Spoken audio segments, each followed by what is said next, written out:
My name is David. Today I'm going to show you how you can set up your own Ethereum node using Stereum. I'm a member of the RockLogic GmbH. I'm going to start talking about who we are, so you get a little bit of an image of us. The RockLogic GmbH was founded in 2012. We worked in various industries, so we are not just a blockchain company, we are a software development and server infrastructure company. In the 10 years since we were founded, now 11, we were working with banks, retailers, real estate, education, public transport, so we have experience in various industries. We started to get involved in the blockchain industry in 2014 with an arbitrage board actually.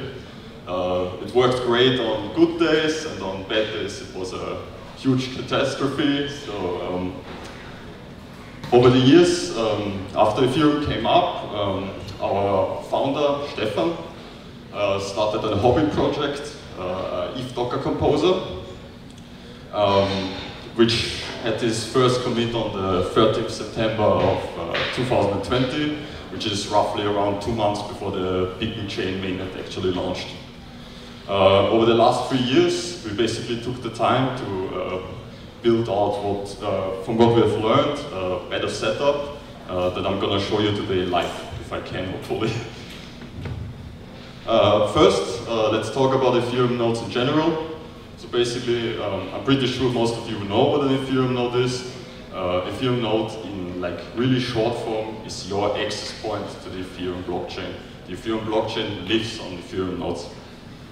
There are different kinds of nodes, 3 categories. Full nodes, which are used usually for staking, archive nodes, which archive blockchain data, and light nodes, which are currently still in development. Ethereum node, in short, consists of 3 different clients. We have first the execution client, which is responsible for producing the blocks, the consensus client, which is responsible for following the chain, and the validator client, which is responsible if you are staking, if you have a staking key, so you can write to the Ethereum blockchain, basically. Why should you run a node? There are different, pretty obvious reasons. First of all, to decentralize the network. While it's true that only staking nodes have basically access to write, your node will still verify. Also, which is really important, you have your own access to the Ethereum blockchain. So I'm pretty sure you're all here developers. I'm pretty sure most of you use RPC providers.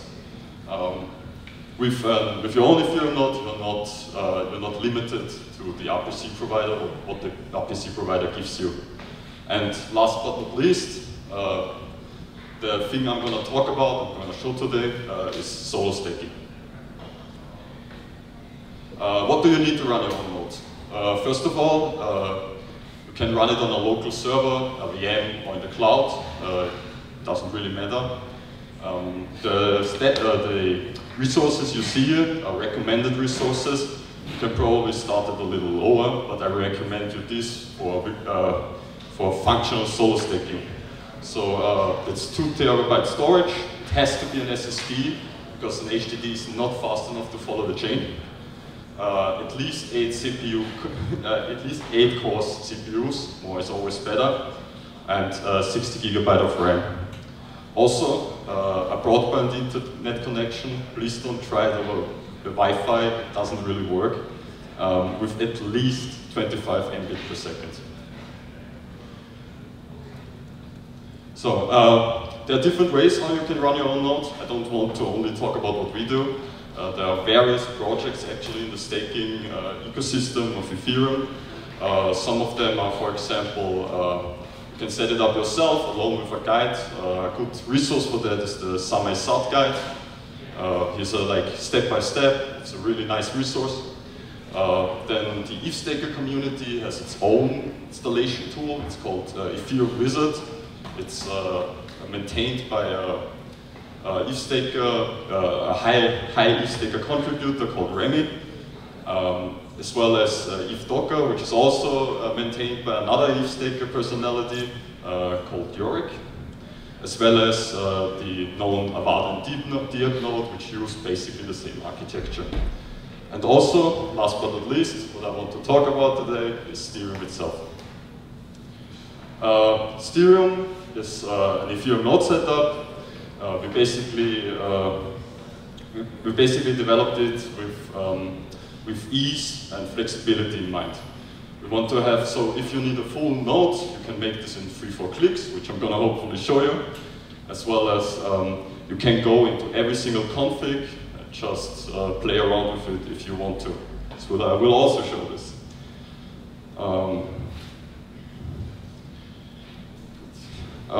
Short overview, what Steum is of, how far we have come over the last 2 years before I go into it. Currently there are 15,000 blocks produced with Stereum. We know this because if you set up a Stereum node as a default, you have stereum.net as a graffiti. If you change it, we obviously can't track you. We don't collect any data, which is really important to us. It's also free to use. I can talk how we finance this after if someone has the question. We also currently, from today on, is 15K downloads from Stereum 2.0, as well as we won 2 awards. One is the Austrian Blockchain Award 2021, as well as the Niederösterreich Mutmacher Prize, which is a German award specifically for a district. So, now I'm going to go into the setup itself. As you can see, what you need for Steum to work is basically first you go on the website and download the launcher. We act with the assumption that you already set up the server yourself. So because you can use anything, we don't try to limit you in the architecture itself. This has multiple reasons. Obviously, not everyone can run a very strong setup.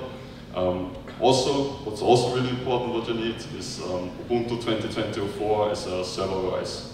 This is also various reasons, especially with time tracking. Windows has a lot of problems with the clock, which is really negative when it comes to solo staking, where milliseconds are really important. So, I already prepared a server. As you can see on the login screen itself, you have 2 different methods to log in. You can do it with password, but we also support SSH keys, also with password if you have one. I don't have one, so I'm just gonna log in.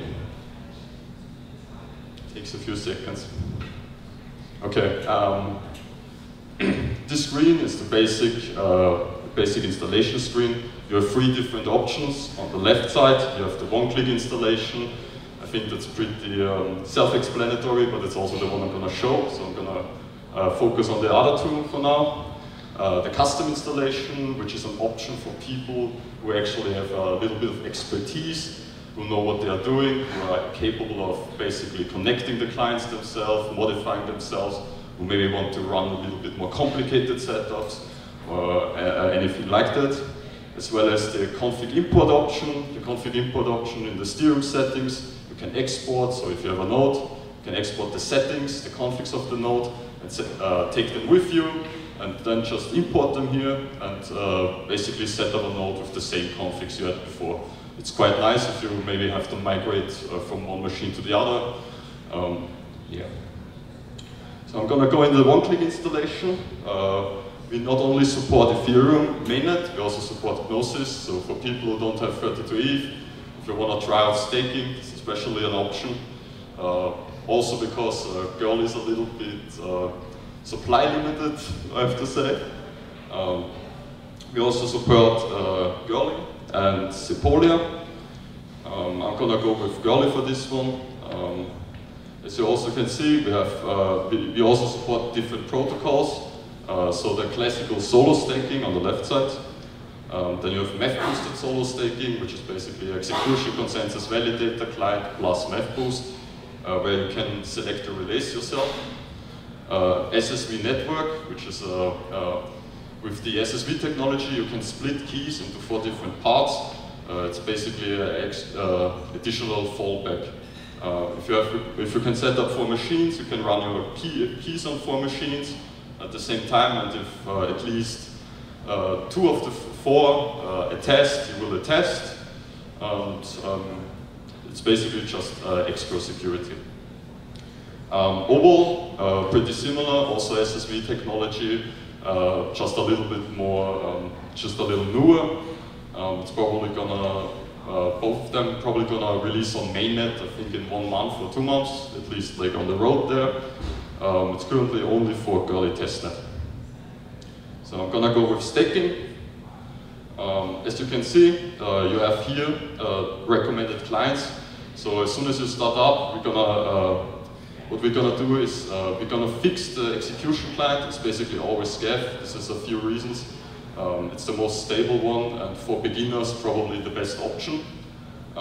Then as consensus client, so you can also change the execution client if you don't want to have GAF. We also support Besu, Nethermind, and Eragon, as well as for the consensus clients, Lighthouse, Prism, Nimbus, Teco, and Lodestar.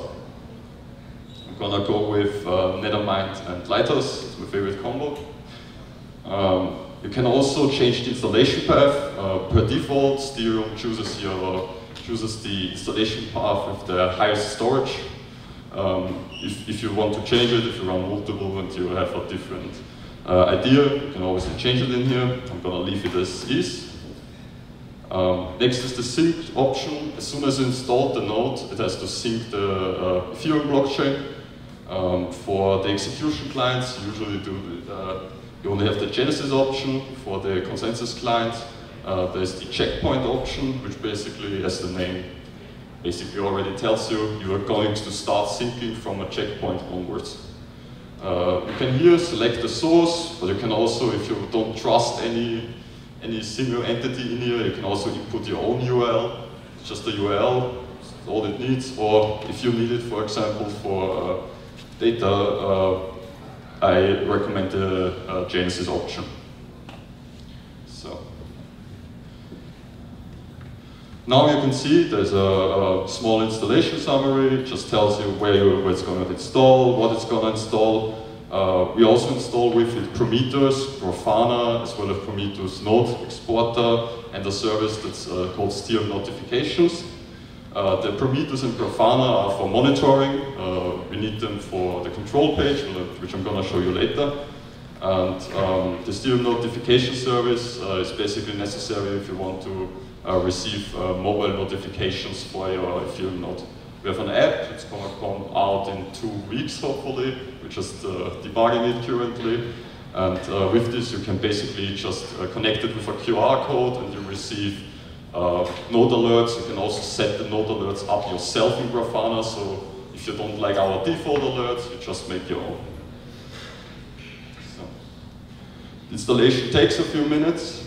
It's first gonna update your, first it's gonna install OS packages, update it, restart the server if it has to. Then it's gonna start installing the clients and connecting them, and then modify the firewall. If you run into any problem while doing this, you can basically go in here. There's a little small task manager. Here, for example, you see some data. If you run into an error, it's going to blink red, so it's going to be red. We have a Discord server. You just copy it out. There's a small copy button here. You just put it in, say, hey guys, I have this error, what's up? And we're going to help you out as soon as we got time to do this. As you can see, it's basically already installed. The node itself, what it's going to do now is it's going to turn out the clients one by one. I'm not sure if you guys can see this. There's like a little red dot. I can see this really good, I'm not sure. But then as soon as they're going to start up one by one, I can show you how you, first of all, how it's syncing, where you can see how it is syncing, as well as how you import a validator key here. So they're now all turned on. I can go on the control page. As you can see, we aren't completely finished with this. We're still discussing what kind of data we want to show. The sync status. Lighthouse just turned up. What it's basically doing now is fetching the blockchain data from the checkpoint. It's going to take a few seconds, then it's going to turn to 99% synchronization because we use the checkpoint sync, and Nethermind is already starting. Usually, just so you know, the rule is basically this: the consensus client syncs before the execution client. So, because the execution client needs the data from the consensus client. Also, if you're a developer and you're interested, as you can see, already syncing. If you're a developer and you need your RPC endpoint, you can just open it here and basically copy it out from Nethermind. Just takes a few seconds, it's on. Now I can copy this and just put it, for example, into MetaMask if I want to run it over my own node. Next up, let's talk a little bit about the alerts. As you can see, we have a small alerting system. When you set up an Ethereum node for staking, please don't forget to set a block fee recipient. This is really important. If you don't do this and you produce blocks, you're gonna send them to the burn address, which is okay for everyone else. Probably likes it a lot, but for yourself, this could be quite missing out on rewards.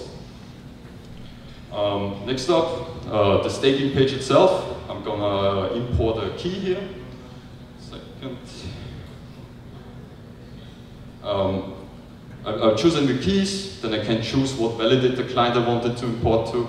Also, really important, please never import the keys on two different validator clients. You are going to get slashed.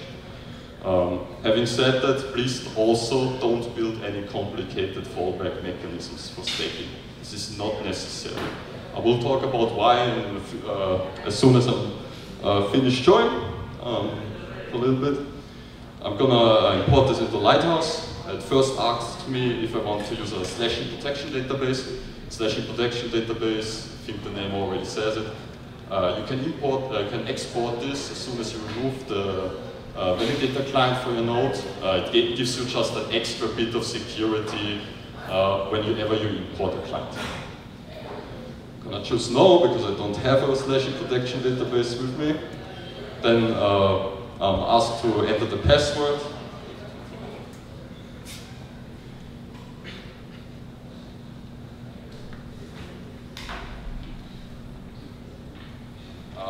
It's going to take a while, it's going to import basically. After importing, it could be that the key is not like straight away in the list. This has the reason that some clients, not all of them are the same. Some clients take a little bit longer with importing. There's also a double, oh, great.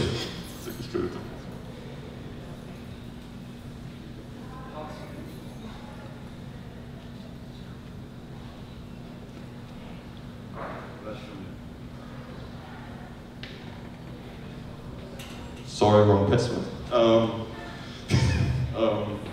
Where was I? Basically, as soon as after importing, the doppelganger protection starts. This is an extra additional layer to prevent you from slashing. For some clients, this can take a few minutes. For Lighthouse, it's quite fast. That's why I like it so much, to be honest. As you can see, it's already testing actually. Also, it's going to start a testing. It's active since for like 2 years now. You can see the balance here. You can copy the public key if you want to. You can set a block fee recipient for a specific key. So if you run multiple keys, I don't know, in as an institutional staker or for your friends, and you want to give them like a little bit extra, you can set it up like this. You can also give the validator key an additional identifier. You can remove the key as well as export the slashing protection database, and you can start the withdrawals. So just click here for withdrawals, for example. You just click here, put in your validator key password, then it goes into the validator withdrawal exit queue. As soon as it's gonna go through the validator withdrawal exit queue, your key is basically marked as wants to withdraw. It will still take some time because this works like sweeping, so it goes through every single one. So even if you are processing through the withdrawal validator key, it can still take 1 or 2 or a few additional hours. Next up, I want to show how you can modify. So if you want to have a little bit more complicated setup, or want to play around with it, you can first go into the logs. It's a double click here, or you just go here on open logs. You can choose one. You can copy the singular lines. You can export the logs. We show the last 150 lines. If you're searching for something specific, you can also use the search box here. And you can switch through all the clients you have installed, all the services you have installed on your node. Okay. Next up, I want to show you the settings itself. Second. You can go into the settings here. We have a little link for the service docs, so if you're a little lazy, you can click here as well. But probably more interesting is the expert mode. In here, basically all the configs are handled, how the clients are connected with each other, what settings they use for themselves. So here, for example, girly, you can change something in here. So if you want to, for example, build a node setup that uses external nodes, so with, as I said, fallback for execution and consensus clients, you could basically specify them up here.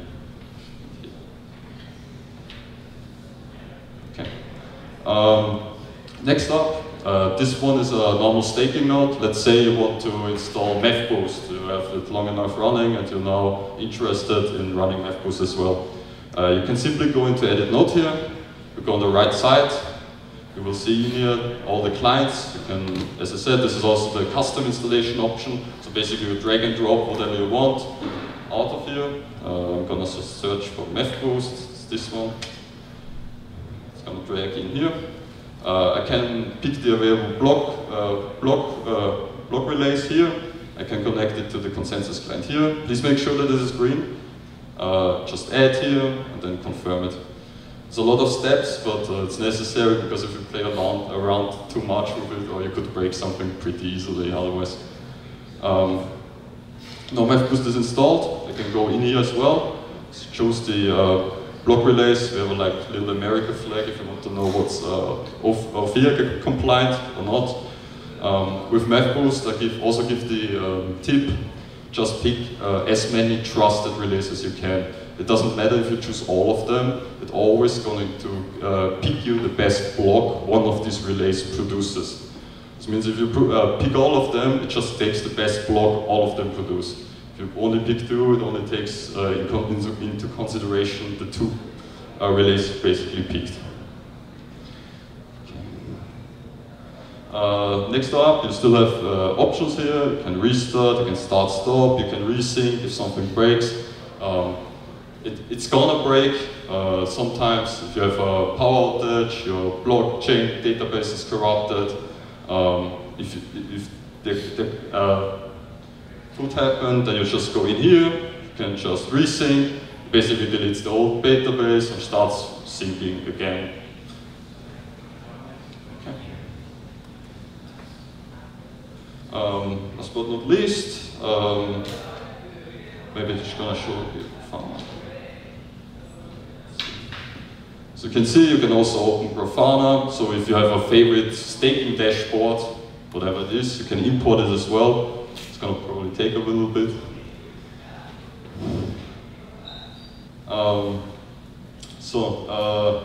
That's basically it. You just have to wait. As soon as you basically have the installation done, you just have to wait. You can import the validator client before the chain is completely synced, actually, meaning as soon as the synchronization picks up, you basically start the testing. So I just want to talk about some small stuff now, if this works.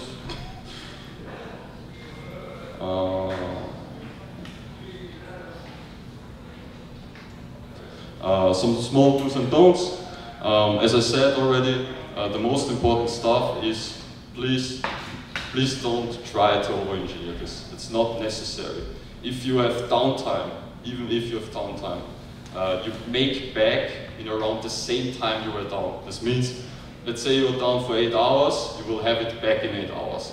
Just the chance that you fuck up whenever you try to move the keys too much, or there could be a validator client bug that doesn't show that the keys are still installed, imported, or anything else. This could really ruin you. Slashing is really the highest risk you have. You will lose as soon as this happens. It's like basically pretty instant.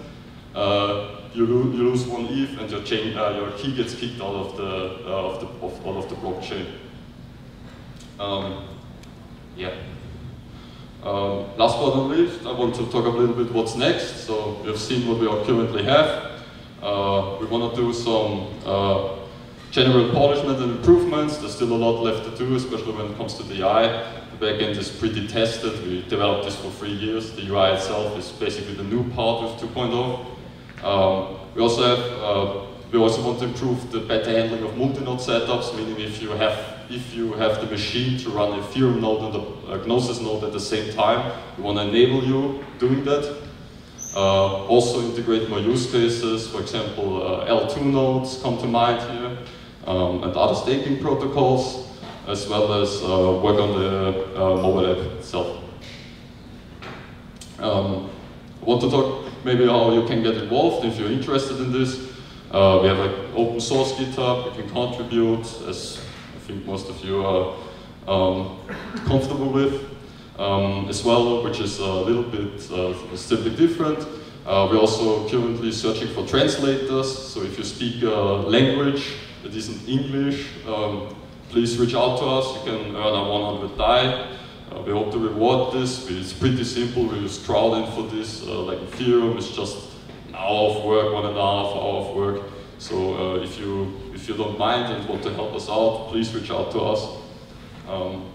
You can, the left one should be Stereum itself. The right one is our company, it's RockLogic. And yeah, I want to, for the last 5, okay.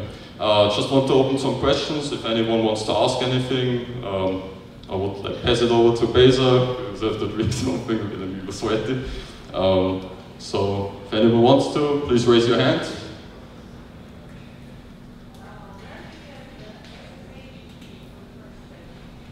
This generated, you generated yourself. We want to include an option for you to generate an SSH key in there, but currently you just have to generate it, put it on your server yourself. As I said, you can also use the password. It's whatever you are most comfortable with. Someone else? Huh?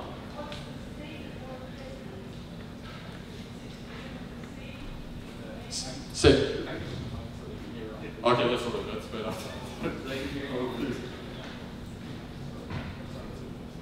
What is the stake for testnets? Is it the same as mainnet? It's basically, also,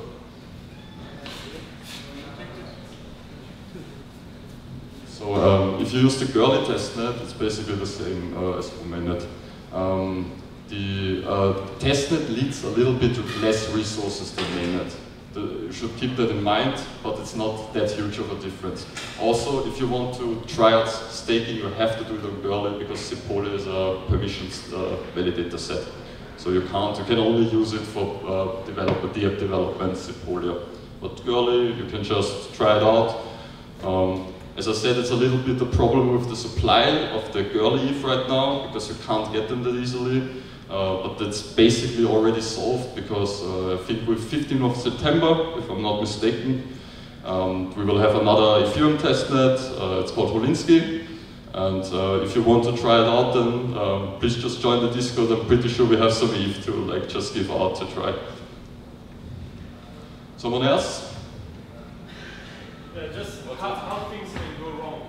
If I'm a newbie, I'm not next. Okay, what can go wrong is, so given that you don't try to play around too much, okay? Let's say you're really a newbie and you just set it and forget it. Actually, what happens the most, so as soon as you set it up, it just runs, okay? The biggest problem you probably run into is either there's a client update that changes maybe the CPU resources that happened already, okay? And suddenly, some people are left behind. It can happen if you go too low with the resources. Also, the most common problem is actually that you run out of storage. Ethereum mainnet grows around 30 gigabytes per week, around. So if you just set it and forget it and suddenly it doesn't work anymore, you will probably see it on the control page anyway. Maybe you can still have it opened. As you can see here, you also have here the 3 gigabyte. It's just a tested node, so they don't have to have 2 terabyte for it, because the setup itself, the clients itself are really small. It's just the blockchain data that uses the storage. And that's the most common thing. Also, if you use something like AWS or something like that, what they tend to do, especially with virtual CPU cores, is to under-provision them. So we had this a few times with AWS users. They said, yeah, have 8 cores, but they are not enough, basically. So this is the most common stuff. If this happens to you, for example, let's say you have an outage and your blockchain database is corrupt, just set it up. You know? It doesn't take this long. You would be surprised, especially with checkpoint sync. You basically cut off like 2 weeks syncing. Nethermind, which I use, it has it in a few hours, 4 or 5 hours, and it actually scales with your resources. Meaning, the better your resources, the faster Nethermind is gonna sync. But if any of this happens, am I getting slashed? No. You can only get slashed if you import the same validator key on 2 different validator clients. Okay? Meaning if for example, I have this key now in here. One second. This key one in here. If I now set up another node, okay, on another server, and import this, I get slashed. And other than that, it's just offline penalties. That's all that can happen to you. And you make them back in around the same time. So down for 8 hours, you let it run for 8 hours, and this is without block fees. So if you are lucky and get a block in that time, you have it back way sooner. Someone else? Okay, then thank you everyone. I hope you have a wonderful stay in Barcelona. If anyone else has specific questions, maybe wants to set up a specific node now, we will be outside, probably I'm gonna get a smoke, so it's fine. Wish you all a nice time and thank you very much.